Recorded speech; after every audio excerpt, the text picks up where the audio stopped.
อดปลาถึงเด้อวัดสินไซไว้สูบเด้ไม่ทุกเสียงเลยกับคาราบะตัวโคน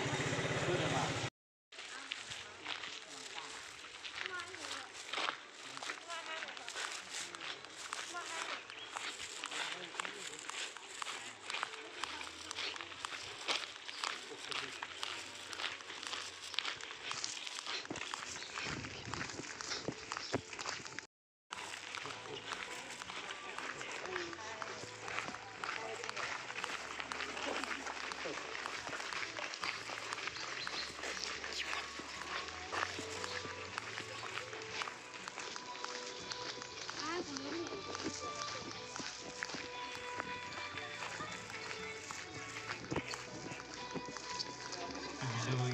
เซลซีจะอยู่นานๆนะคนที่เป็นคนมีผู้ใดมีศรัทธาอยากจะบูชา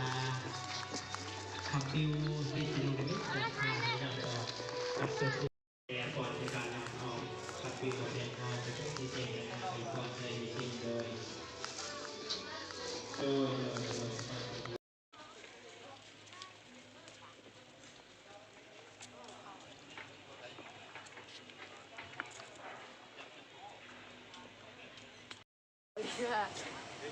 เป็นเมืองที่อากาศร้อนมาก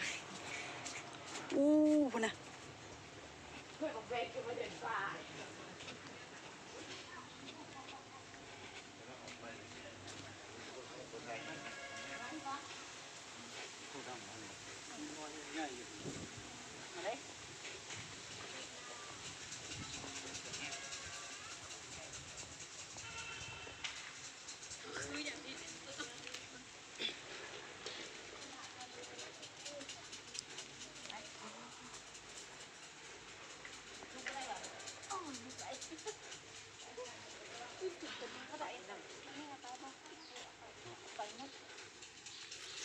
ก็นี่ในห้องเราปะ